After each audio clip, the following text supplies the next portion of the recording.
Welcome to the Built on Air podcast, the variety show for all things Airtable. Each episode, we cover 4 different segments.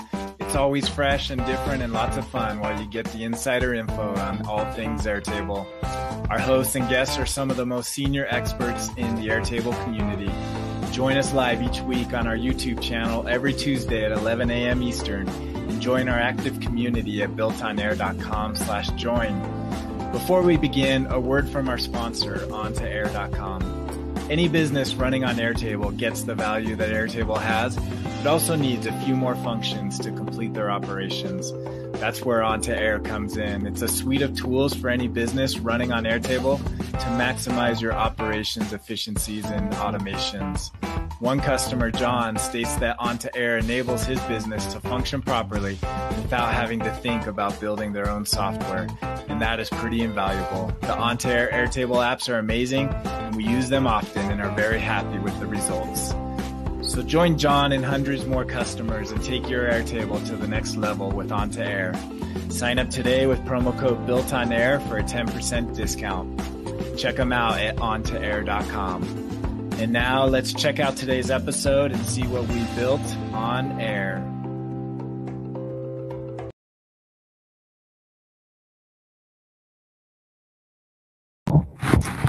Welcome to the Built on Air podcast. We are starting our new season, season 12, episode 1. It's good to be back with you. We had an enjoyable month off. Hopefully everybody enjoyed their last summer month and ready for the fall. And we are excited to be with you for another season, 12 more episodes before the end of the year. And we've got myself, Dan Fellers, and Alli, our regular host, with us. Camille couldn't make it today, so we've got Scott Rose with us, a regular. Good to see you, Scott. Good to see you guys. Thank you. Always glad to have Scott on. He's been with us, I think, the most as a guest appearance, so we're always glad to have Scott. Did you call the Guinness Book of World Records on that one yet? That's right. That's right. I'm just kidding. If you don't know Scott's name, then you have not spent much time in the community. He is everywhere, so always glad to have you chime in. Thanks. Okay, so we'll go through a run through of what we're going to be talking about today. As always, it's roughly an hour long. We'll go through a couple different segments. We always start off with our around the bases, talking about what's going on in the Airtable community. And then we'll do a spotlight on OnToAir, our primary sponsor. Then Scott will walk us through a couple segments, first focusing on formulas and implementing progress bars, then showing how to build a base and a form similar to Calendly for reservations. And then another quick shout out to our community at Built on Air. And then finally, Alli's going to walk us through an automate create segment on linking synced tables. So with that, we're going to do our round the bases. And there's a lot that happened in the month that we were off. Airtable was busy making some releases. And so hopefully we'll catch all. I've got 6 different features that Airtable released over the month of August or since our last episode. So hopefully I captured everything. If I forget one, let me know, either the two of you or in the segments. So first, they released this in early August, the ability to search for field names in grid view. What do you guys think of that? Exciting. This is like my favorite new. Yeah. I'm sorry, Alli. I didn't mean to cut you off. Go ahead. Oh, I didn't mean to cut you off either.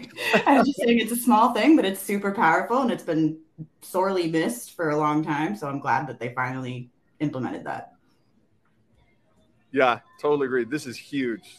This is one of the hardest things has always been to find that field on the screen, and this makes it so easy. This is perfect. Yep. So you basically can search. I wish you could say, I only want to search fields. I wish that it would do that. But the cool thing is it does move your cursor over to where that field is. So that's kind of cool. That's really, really nice. Like usually what I'll do is I'll create a new view. I'll hide all the fields and then just unhide the one that I'm looking for. But this is particularly useful for when you actually have a view that people are using and you want to see it in context with everything else. Mm-hmm. Super helpful. Yeah, one thing you could do, you could create a view that filters out all the records and just has the fields. And then that's, I guess, how you could create like a view for searching fields. Yeah. There's also a very subtle thing here that they added also, where it's not just searching for field. I mean, it is searching for field names, but the other cool thing is that if you're searching for data itself, it now doesn't just show you the number of times that the word will appear, but it shows you the number of records. So like, let's say you're searching for the word, cat, and it says that cat has appeared 17 times in your table, but all those only are just 2 records. It'll say 17 times 2 records. So you know that you actually don't have 17 different records that have the word cat in it. It's actually somebody typed up the word a lot in like 1 or 2 records, which is so helpful. Yeah, it was before, like, it would just tell you the number of times, and that could have all been on 1 record. So it was kind of frustrating. So that's definitely an improvement. Absolutely. So this one, I think, for the most part, gets a thumbs up from everybody. I thought we'd start off with the positive. All right. We'll do some more positives, somewhat positive. So the other one came out also mid-August, new button types in Interface Designer. Anybody want to walk through what they added here? Yeah, they added the ability to run an automation, which is, I can get into the specifics of each one afterwards, I guess. You can also go to another interface page or an external URL. And the coolest one to me is that you can actually navigate to a URL that's within a record. So that's super useful. So that actually will be able to like change the destination depending on the record that you're looking at, or depending on that window in which you're actually viewing the data, which that's probably my favorite out of all of these. I also like the copy link to record one. That's actually kind of, I've never used it, but it might come in handy. Yeah, so I just like that they're adding, they're making interfaces more of an app-like environment, and not just kind of viewing your data. So it's kind of cool. The cons that I have to bring up are the buttons. You can only link to one automation. So it's like one button, one automation. So if you have 2 different interfaces and you want to be able to trigger the same automation, no dice. I mean, unless you just use the workaround that I think a lot of people have been using, including myself, where you can, set a single select field to something, and then that would trigger the automation. Yeah. But that doesn't require any of these new features to do. You were able to do that with the button before. But let's see. Other con, I want more colors.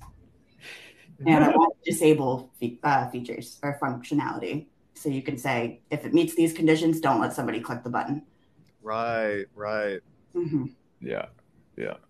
My only real complaint, it's just a minor complaint, is that I would love to see buttons in the interface and buttons in the grid view. Yes. All be the same. You know what I mean?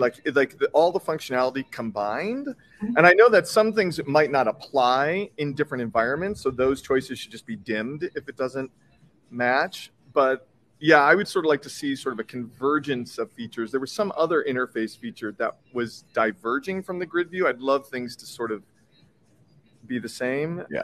Mm-hmm.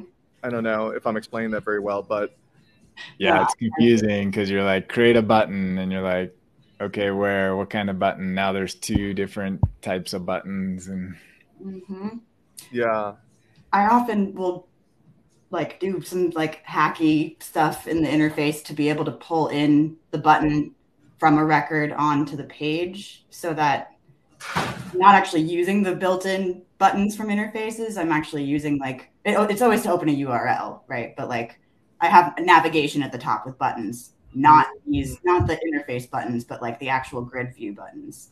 Nice. Which I like better because there's more like flexibility with, actually one of my colleagues came up with, we have a set of buttons that stays consistent across a set of interfaces, but the one that you're on is the white version of the button. And then when you're not on that page, it's the colored version.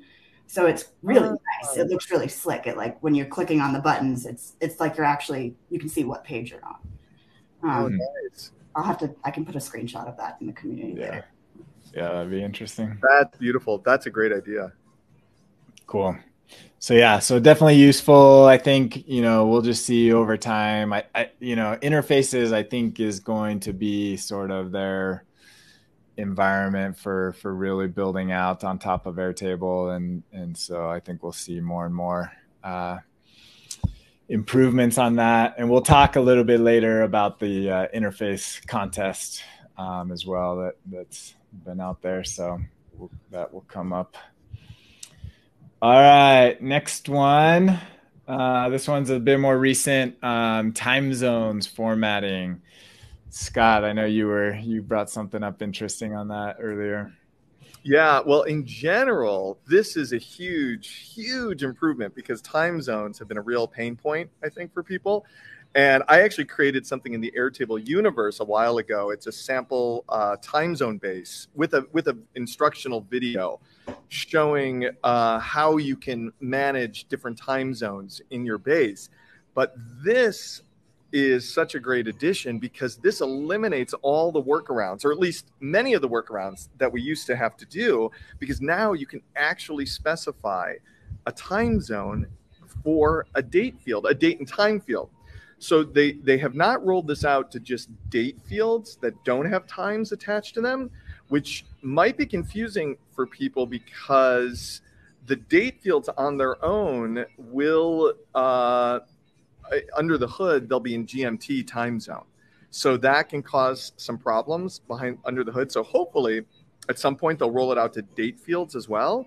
But for now, this is a great addition to be able to explicitly choose a time zone for a time field. However, you have to sign up for a beta for this. And I signed up, I got it into my base. And then this morning it disappeared. So I don't know. I actually posted at the bottom of this thread to see if there's something I need to do. Or I don't know if they pulled it back, or I don't know. I wonder if there's a response yet. No. No. Yeah, interesting. Yeah, so definitely, sign up for the beta if you want access to this. This does impact API usage as well. I got notified about API, how this impacts your API if you're using that, or scripting. So this definitely could mess things up if you're not aware of what's going on here. I believe, if I'm not mistaken, and I have to review this, I think that when you use the API now, it will, unless you specify the time zone in your API call, it will now default to whatever your field's time zone is. Correct. I believe. I actually have to review the email they sent us. So in general, this should be, this is just such a phenomenal improvement across the board. Yeah.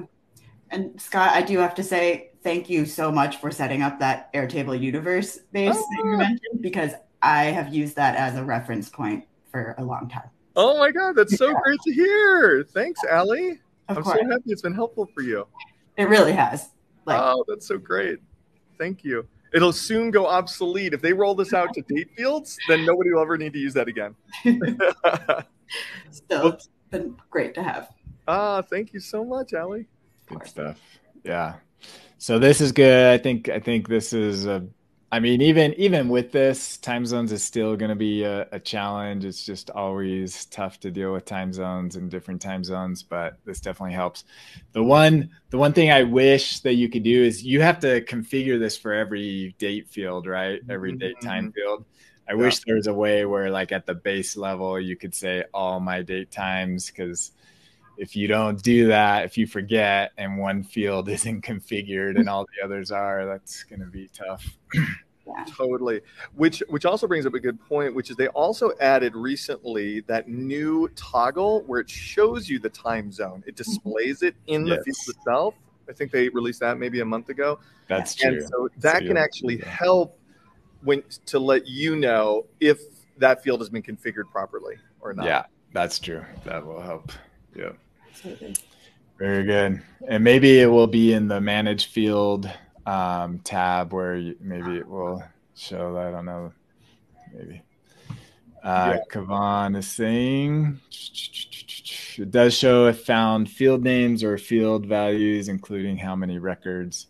I think that's on the search feature. Mm-hmm. All right, moving on. This was another quick tidbit. Airtable launched a new help center. So they moved all their support library and articles over. I haven't spent a ton of time in here. What's your opinion, Scott? I assume, have you spent time in the new help center? Yeah, I have. I don't know. I sort of have some mixed feelings. I think it's a step in the right direction, or I think it's a big step in the right direction, because it shows like the table of contents on the left, and it shows like the different subcategories of the article you're looking at.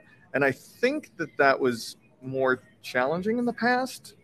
I actually can't remember how it used to be in the past, but I like that they've got this ongoing table of contents in the left. Yeah.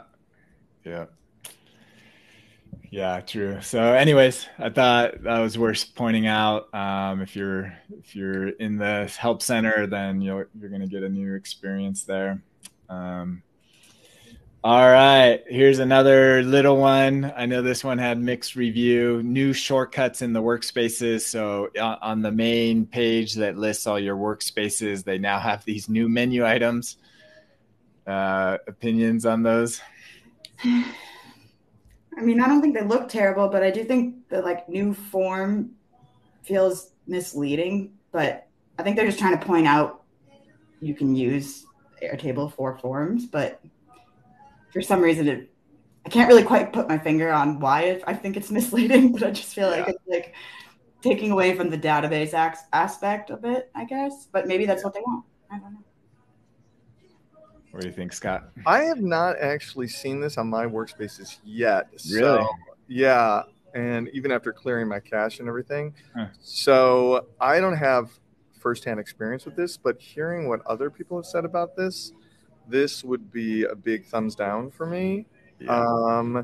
Because it's doing things like I actually don't know since I haven't played with it, but apparently if you click on new form, does it actually create a new base? Yes. For that form? Yes. Like, I think it's very misleading, and it's also things that people are not doing regularly. Like, once you actually set up your forms, like, I don't actually know what they're going for here. I think it's very... When would you're not going to set up a form before you create your fields, right? Like, the form comes after the schema definition. Yeah. Jen, I see, is giving some good comments about it. She goes, it trains casual users that they should make a base on a whim, right? It creates a whole new base with the form. Like, it doesn't make sense. Like, bases you create once, and then you work on the data and the structure after that. Yeah. You don't want to have users continually creating new bases for different things. Yeah. I don't know. I think this is a misstep, to be honest with you. Yeah, I totally agree. And think Jen, I think, hit the nail on the head. That's exactly what I was trying to articulate and could not. It's like, I think on the pop-up, if you click new form, it says new form in existing base, and had like an option to create new base, as a button, but you select which base you want to create a new form. Oh, I see. I think that would be a better hybrid solution. Oh, you're suggesting that, or you're saying it does do that, or you're suggesting... No, it doesn't. Oh, okay. I'm saying it should do that. Yeah. Jen says it's a database, not a Google Sheets.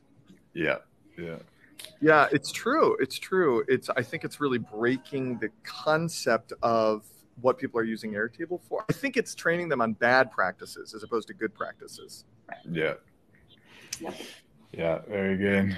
All right, so that one's kind of mixed. I think, there's a whole team dedicated to making the product simpler and easier to engage with.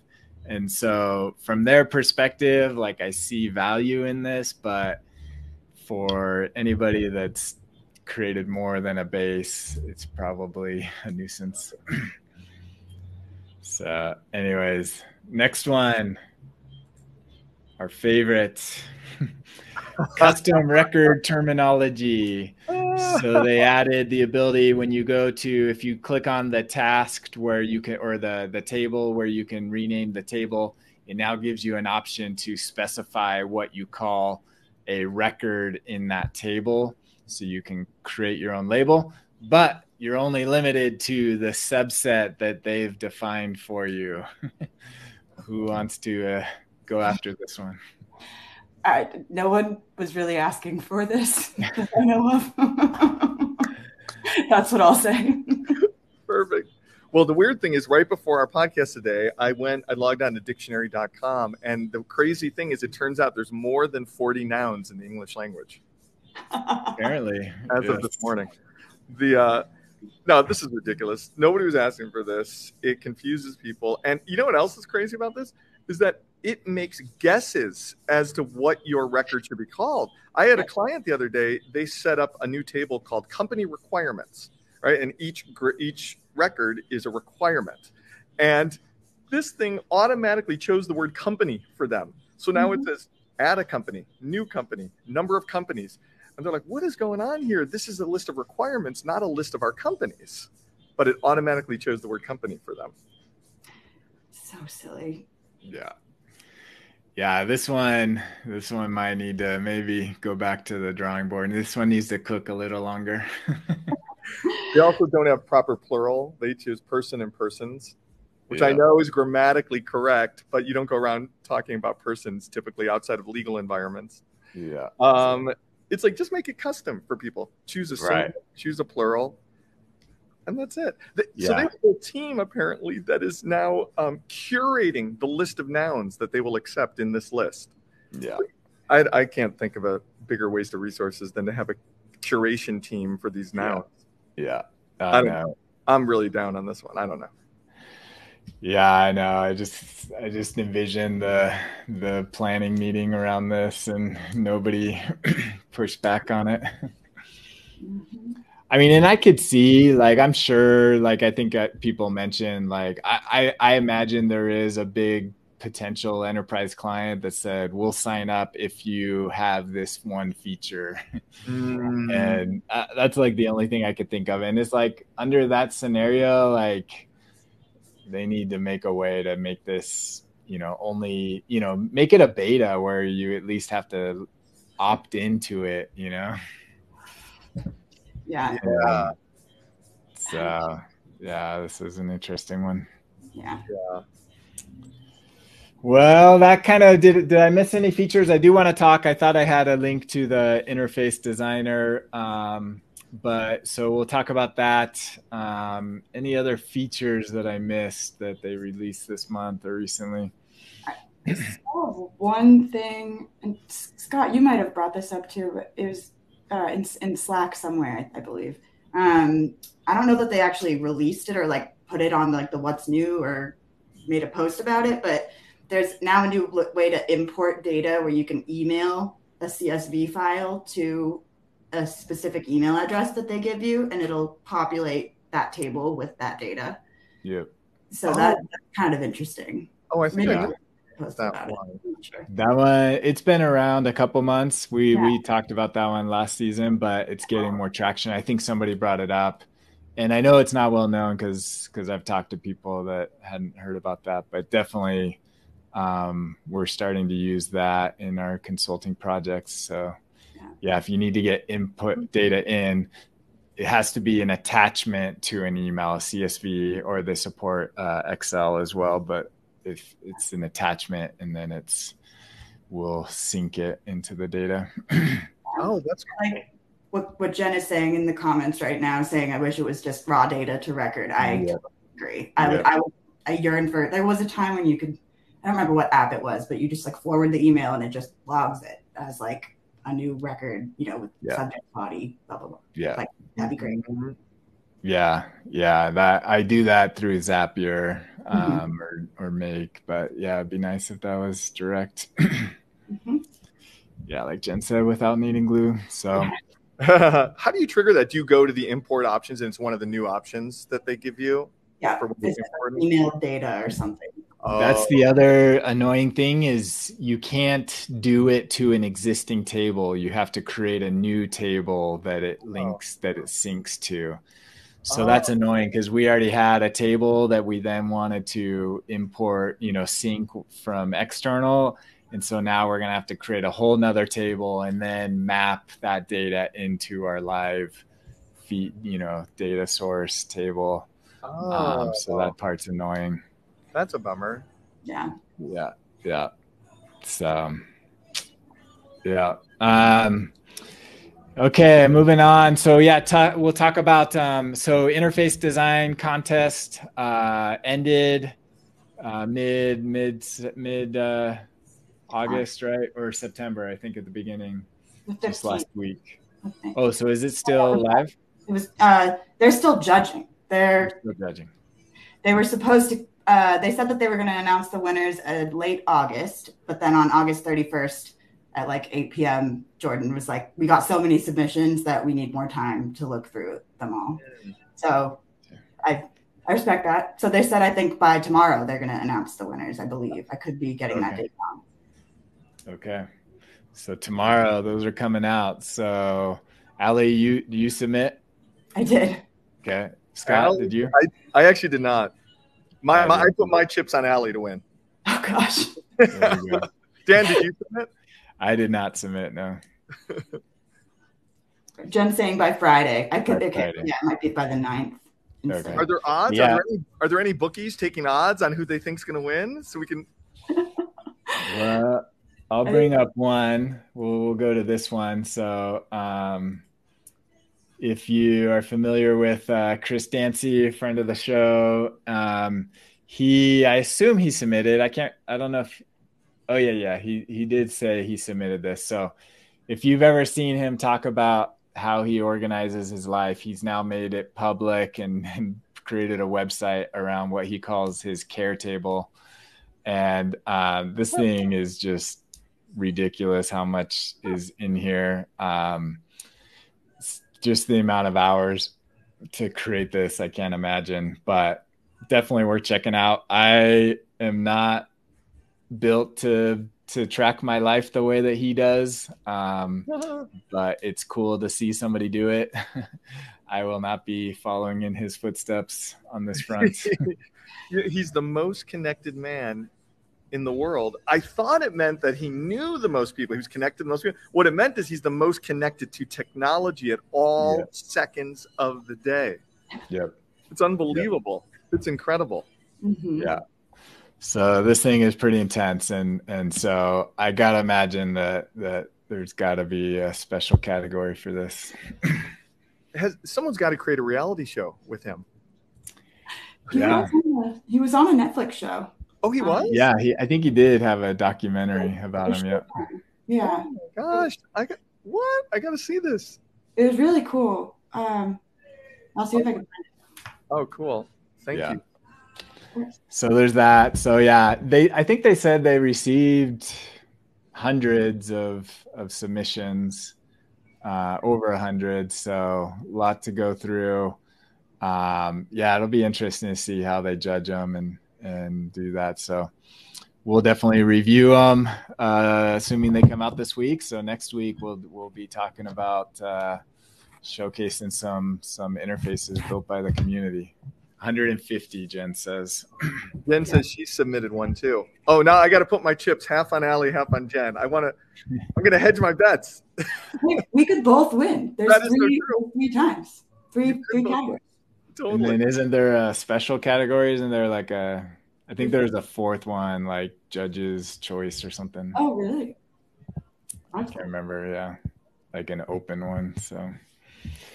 All right, so that would be cool to go through. Okay, I'm going to save our other articles. There's a couple other things worth bringing up. We'll save those for another show. But Jen, I think you're selling yourself short. I think you'll do well. So we'll move on. Let's talk about quick spotlight on OnToAir. OnToAir is an all-in-one toolkit to run your business on Airtable. I wish that today I could be showcasing a live version of our new OnToAir forms. I've been sneak peeking it on the last season, and I thought that with a month off that we would be able to get it out the door. Like always, there's always unknown issues that come up.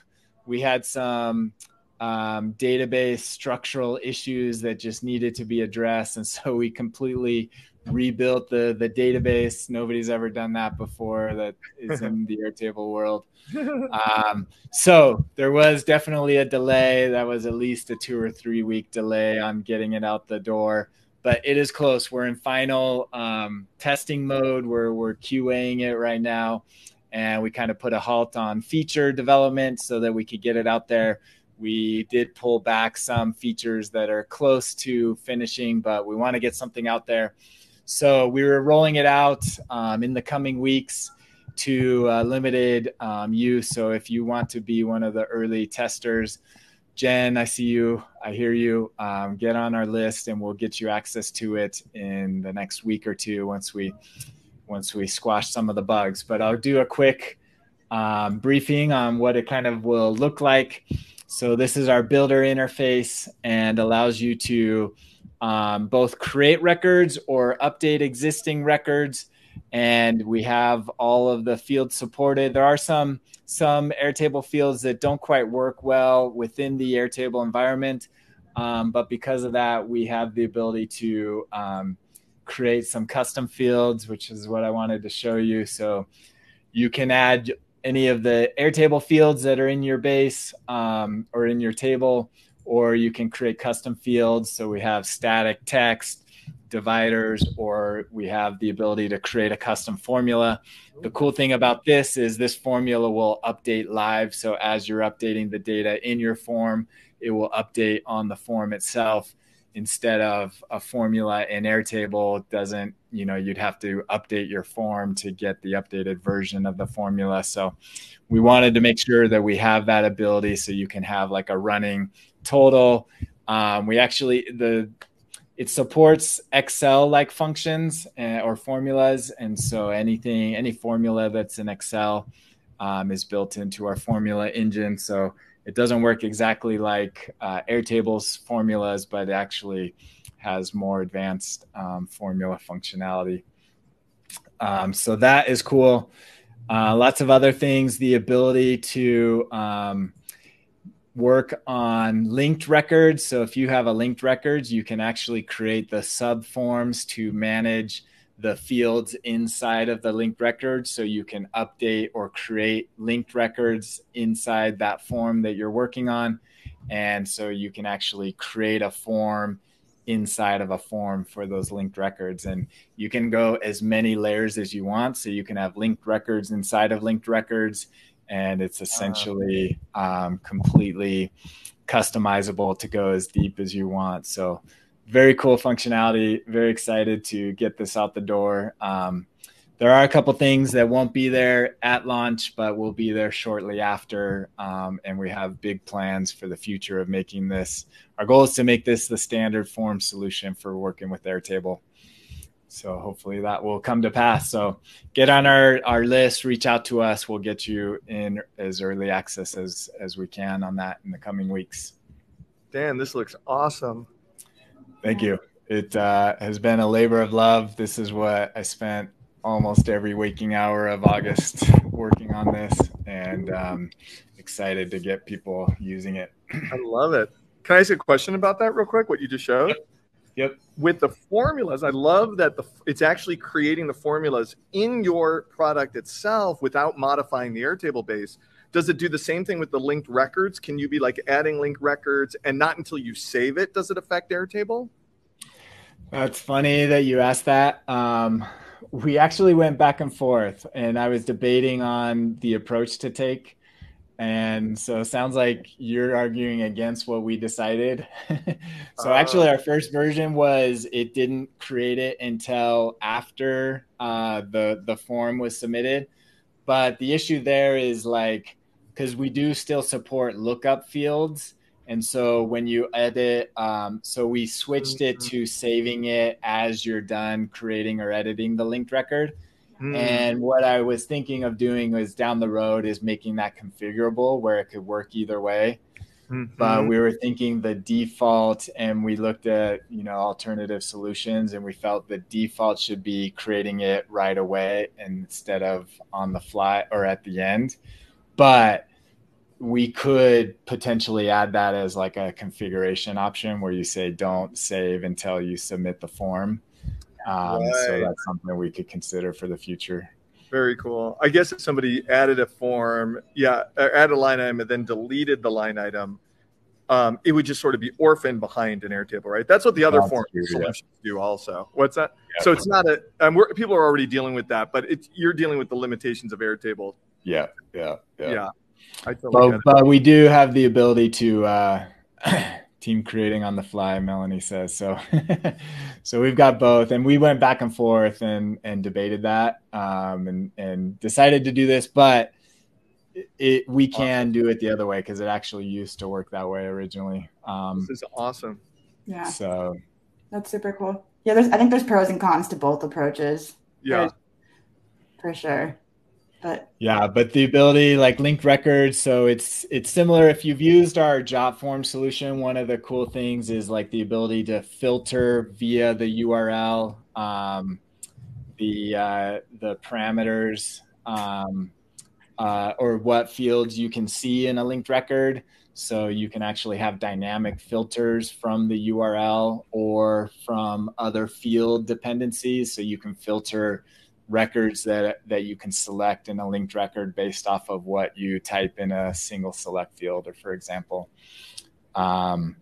So yeah, our linked record is very advanced based off of what we've learned from our original version of building some of this inside a job form. This is so great. Yeah, super exciting. Good stuff coming. Excited to get this out there. All right, let's move on. Scott, if you want to share your screen, we'll walk through a field focus and do some cool progress bars. All right. Okay. Share.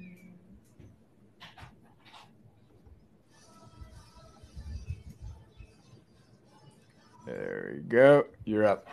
You can see it? Okay, perfect. I cannot see the comments, so let me know if there's anything I need to know. Okay. I also can't see your facial reaction, so I don't know if you're frowning or smiling. I'm smiling. This looks great. Oh, you're smiling. Okay, good. So basically, one of the things that Airtable doesn't natively offer is progress bars. You see that in some of the other cloud-based database apps. But the cool thing is you can actually create progress bars in Airtable that are formula-based, and they use emojis to create beautiful progress bars like this. And it's very, very simple to create. Oh, and one thing I do want to mention, though, is that these will not look right in Safari. I don't know whether it's an Airtable issue or a Safari issue. I'm going to email Airtable about it.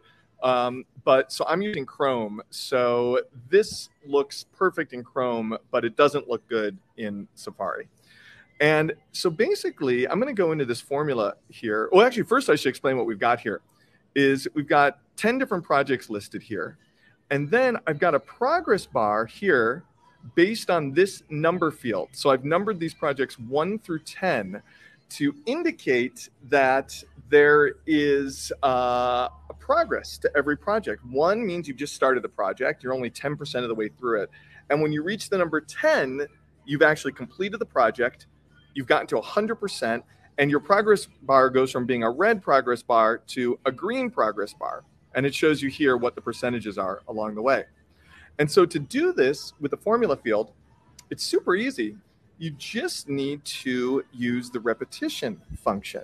And so the repetition function in Airtable will take anything that you give it, and it will repeat it by the number of times that you tell it to repeat. So in this case here, I'm telling it that if the number that I specified is the number 10, I'm just taking 10 as the 100% number, but you can make this whatever number you want. So if the number is 10, I'm telling it to repeat this green emoji box and repeat it that many times. I actually could also hard code the number 10 in there as well, if I wanted to. So that's what it's going to do when the number actually reaches 10. But if it doesn't, if my number hasn't yet reached 10, then what I want to do is I want to repeat the red emoji to indicate that we haven't finished the project yet. And I want to repeat it the number of times that I've actually specified. So the reason I chose 10 is because it's easily divisible and it's really easy to see the difference between those numbers. The other thing is if you choose a number that's like too high, like 100, for example, your bar is going to be really, really, really wide. And if you choose, because it's going to be repeating those emojis up to 100 times. And if you make the number too small, like only up to like 3, your bar is going to be too small to really see effectively, to see the differences. So I like to choose the number 10. And then at the end of this formula, I like to add in a little percentage thing here so you can actually see what the percentage is. So this is just simple math. I just rounded the number, divided by 10, and then multiplied it by 100, added a percentage. So that's just basic math there. And then this is what you get. So if you change this to the number 7, for example, that formula will automatically update this to 70%, and it's giving 7 red emojis there. And then if I type in the number 10 here, because this project has reached completion, it will give me 10 green emojis, and it'll say 100%. So another way that you could do this is with a drop-down list here. So let's say you've got all these different things that you need to do whenever you get a new project. And just for simplicity, I just made 10 here. And let's say that you actually have to go through this order from start to finish. And so if you go from the first one to the second one, you're actually 20% through. And if you're in the third one, you're 30% through. Well, you can make it where you can change this. And if I change this to the second step out of 10 here, you'll notice that this progress bar just changed to 20%. And then for this project, let's say we've gone through all these different stages, and now we're on this stage, which I think is the 7th. Yeah, this is the 7th. If I choose this, now it's 70%. And then if we get to the final stage, the project is now completed. It will move this to 100%. Oh, did I do that wrong? That actually should be green there. That's weird. The other one is. Yeah. Let me see. I probably did. Who knows what I did wrong? Let's see. So the way that this actually works is I have a hidden formula field that actually comes up with the number. So I've assigned each one of these choices a certain number. And so in essence, it's mimicking what we saw in that very first column, 1 through 10. So each one of these gets a different thing. So for project completed, I chose 10. I wonder, let me see.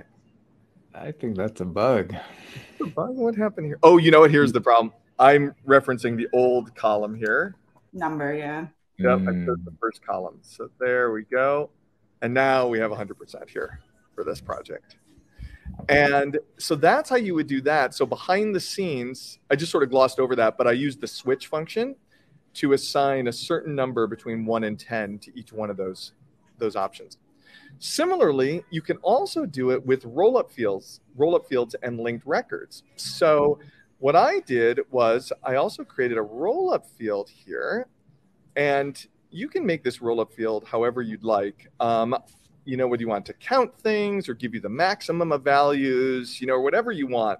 In my case, I just had it choose the maximum number that I chose, and then it will automatically change the progress bar in the exact same way. So the progress bar is feeding from this field. So for example, let's say this project, I now have gone to the 6th phase, and I've linked it to 6 of these. This will change to 60%. And then if I add 7, now it'll show me 70%. And because I chose max, if I just jump all the way to number 10 here, this will change to 100%. And it looks like I probably have the same bug here. So number. Roll up. Yep. And now we got that in green. So that is how you can get very, very cool and fancy looking progress bars in Airtable. So I'll stop my screen for a sec so I can see That's awesome. you guys. Love it. That's a great technique, and you can see very easily how you can expand and like just customize it for your needs. There's so many ways to go about doing it. Yeah. I love you showed 3 examples too. That's great. Yeah. Thank you Good so stuff. much. Yeah, very useful. It really makes the base come to life. And I imagine that those also work in Interface Designer where you can display those. So I like to make a roll-up of all of those and separate them with a new line, and it kind of turns into like a chart. So it's like it's a big block of like, if you have linked records, you can label each one, and then it's the chart next to it. It looks really nice. Oh, nice. I'd love to see that. For sure. Yeah. Yeah, we got some comments. Kavan, you can put the switch inside the progress bar to have fewer formulas. You can also do it in a roll-up. We use a combination of count. I think that's what she's saying. Melanie, showcasing you can do these everywhere. Oh, that's so funny, Change Melanie. colors based off of the value. Absolutely. Yeah. I like that. That was a shower moment for me, the changing of the colors. Yeah. I love that. Something else I've been doing is putting a gray, like setting a full length and putting like the green and then gray for whatever's left. Oh, 10. Oh, so that's awesome. Yeah. It makes it look really nice, I think. There's so many cool things you can do. It's so cool. That's so cool. Airtable should offer the progress bar contest. Yeah. All of our different ideas on how to do it. Maybe we'll do that. We'll sponsor Very cool. All right, let's move on. Scott, we're going to stick with you, and we're going to check out your reservation form. If you want to share your screen again. Yes. Share my screen. Already. Let's see. Oops. All right. Can you see it okay? Yep. Okay, great. So this one's super, super simple. This was based on a post in the community forums from a long time ago. I think it was maybe a year ago. And I felt like it didn't get as much attention as it could have, because I think that a lot of people actually could benefit from this. And the idea is giving people an Airtable form where they can choose from your available appointments that are available on your calendar. And then when somebody books an appointment with you for that time slot, then that option disappears. Sort of like Calendly. If you do a search for the forms on Calendly, you'll probably find this post. Because Calendly, if somebody books you in a time slot, the next person that comes around can no longer book that time slot anymore. And so it's really, really easy to set up. I just have this table here called calendar bookings, and this is where the new bookings would come in from a form.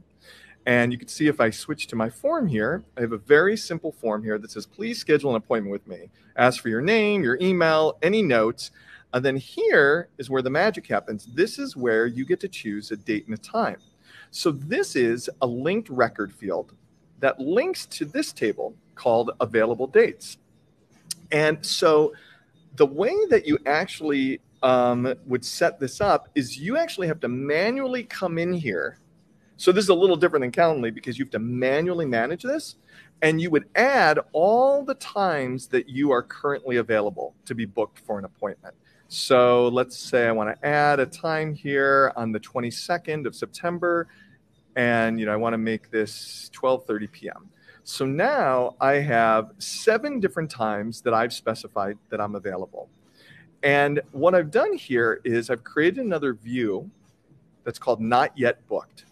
And this view is set to filter these records to only show me records where the calendar bookings, the linked record field, is empty, meaning that these records have not yet been linked to any records that are on this table here. So it's this field right here. This is the linked record field on this end. It's the date selected. And then on this side, it's calendar bookings. And so the key thing, this right here is the whole trick. What you do is when you go in here to set up your linked record field, you just use this toggle to limit the record selection to a view. And so you'll want this to limit your record selection to that view, not yet booked. So it will only show the options that have not yet been booked. So to see this in a form view, we'll go back to our form view here, and we'll open up the form, and we will say that John Smith is coming in here, and he's filling out the form, and here's his notes. And now when he clicks on this here, he sees all 7 of these options. So he's going to choose September 15th at 10:30 a.m. And here's the cool new thing. It shows Eastern Daylight Time here, which is nice if you enable that in the field. So there's no confusion anymore about what time zone you're choosing. So he's going to choose 10:30 a.m. on the 15th, and he's going to submit that record. And now when we go back here to our database, or to our grid view, I mean, here's the new record that was just added. He's been linked to this particular date. And so now if we go here, we will see that on our filtered view here, there's only 6 records remaining. It's no longer a possibility. Because if we go to our normal grid view, we see that it's already been booked with John Smith.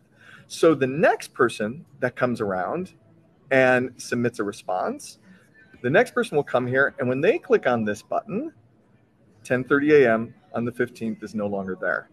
So as long as you set up your available times ahead of time, then those options will disappear from this list as people book it throughout the day. I have a couple of clients that are actually doing this in a completely different way, which is that they want these records to show up until a certain number of people have signed up for that time slot. So like for a class, for example. And so you could do that as well. You would just change the filter on that one view to remove those items from that filtered view once a certain number of signups have signed up for that particular time slot. Yeah, and that's it on that. That's awesome. That's really cool. If there was a way to where it could like tap into your actual calendar so that it knew what days, like that's like the one missing link of why you need some of these external tools. But for like a class or something that doesn't need that, I think it works well. Yeah. Very good. And there's stuff. also, and the other thing is if 2 people are booking the same time slot at the exact same time, it's not going to stop it from happening. Right.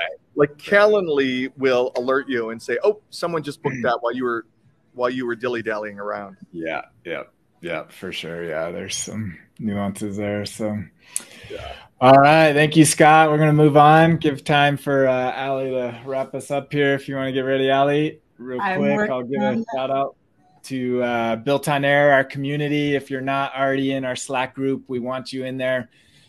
Scott and Alli and many others are there. We have over thousands of Airtable fans and users, and we hope to have you join us. So go to builtonair.com/join. That'll get you access into our Slack community and access to all these amazing people that are there. I have to quit and come back. I will be right back. Okay. No, you're good. So we thank you. Come on. We've got a couple comments coming on that we'll share. From Jen. Says, I need to say client X should only be allowed to schedule X appointments in a week. Is that doable, Scott? It's a good question. Is it doable? I wonder if Jen's giving us a test question that she knows the answer to, or if this is not yet possible. Should only be allowed. You can't really filter based off of an individual user, right? So I don't think that would be possible. Maybe with a future version of On2Air forms. Yeah, possibly. We might get there. Huge issue. Yeah, very much. Nice demo. Yeah, I don't think filtering. She says Calendly only lets you show, say, number of types of sessions per day.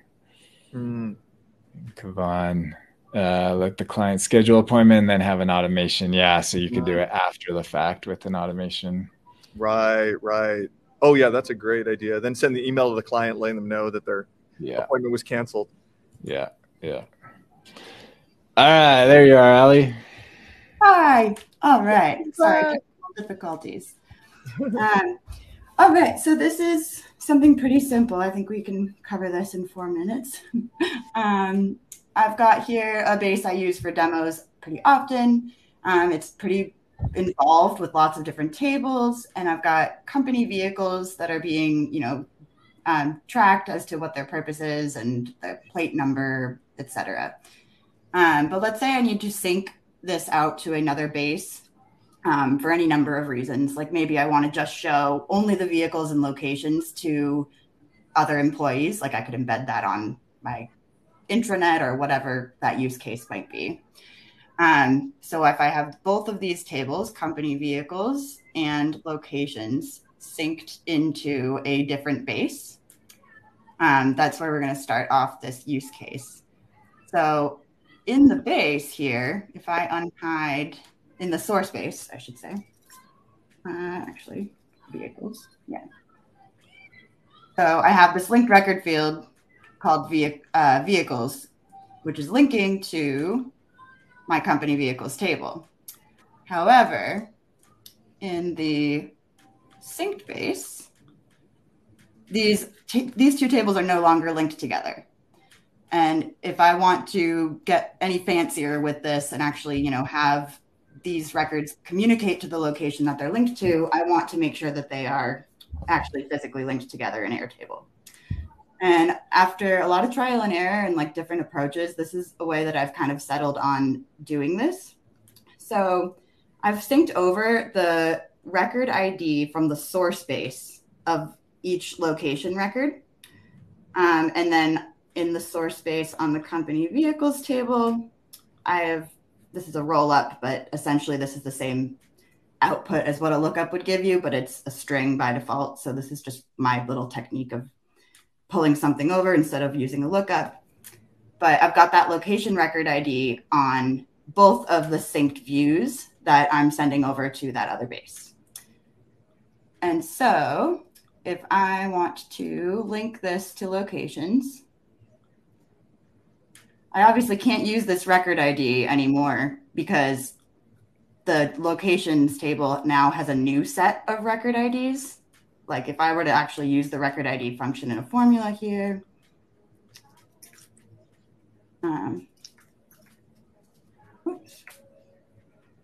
you can see these are different values. So it's not super helpful. I can't now copy that on this table and paste it into here to have that same functionality. But what I can do is, and this is where my little trick comes into play, I'm going to add a roll-up field. And I could do this. I could add a lookup and then a formula, but I like to use a roll-up to kind of reduce the number of fields. Kuvan pointed out something about this earlier in the show. I'm going to point it at that location record ID.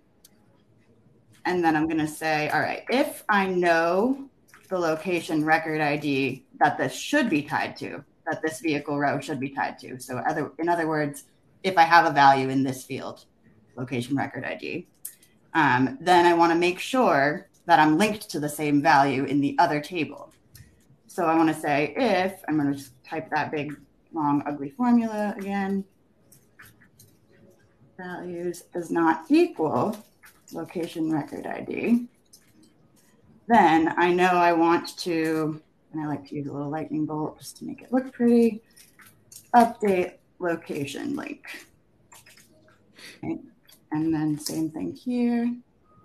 I'm just going to write that here. So all of these, of course, are triggering, right? Now, if I go set up, or they would be triggering if I had an automation on, I'm just going to quickly set one up. From the company vehicles table, my condition is going to be when that field is not empty. So when my location link is not empty, I'll just grab any record for that. Then I want to go add a find record step when I want to search my locations table based on a condition. And that condition is going to be where location record ID from the source base matches the location record ID on the company vehicles table from the source base. So when I test this, it should find me. Oh, interesting. Well, let's see. Let's find another one quickly. There we go. And so this is actually interesting. So I've actually, one part that I was going to say is instead of just adding another action below here to then update the record, I'm actually going to add it as a conditional action. And I'm going to say only do this if the length of find records is greater than 0. That was weird. Then I want to update the company vehicles table, the same record that triggered the automation. And I want to update the link of the location with the record ID of the location I found. And the reason I'm doing this conditionally is because if nothing was found, then sometimes it can cause errors depending on if you're doing any other things with this automation. So I don't like to get a million emails in the middle of the night saying that something failed if I don't really care about it. So that's it. That's the trick. So I updated that record and now we have that one vehicle linked. And that would just stay on. So if for whatever reason now that vehicle in the source base, if I changed that location, right, then this would change this source from the source base, the record ID of the location it's linked to, and then this would get triggered again. So it would link it back up appropriately.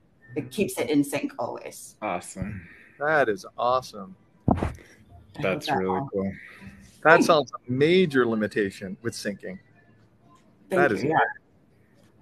It's been a long time. I used to do it all based on the name, and that if we had a primary field that had a formula and we decided to reconfigure that, then it triggers that automation over and over and over and over again. Even though they don't even need to be changed, right? They're still linked appropriately, but the automation thought they weren't. And then it got all screwed up. So if you go with the record ID, it doesn't matter what the name is. Right. Yeah. Awesome. Wow, that is awesome. That's very cool. So basically carrying forward your linked relationships in a synced table, that's a must-have for a lot of use cases. Right. I should say that it works with a one-to-one. You would need to use a script to kind of loop through if you had a one or many-to-many, because you can't say if this list of record IDs equals this list. They might all contain the same ones, but they might not be in the same order. There's a lot of idiosyncrasies with there. Yeah. Very cool. Well, thank you, Alli. Scott, thank you for coming back on. Always glad to have you with us. Thank you, Dan. We are excited for another season to be with you. Tell your friends, watch us on YouTube, join our community, and we will see you next week. See you, everybody. Bye.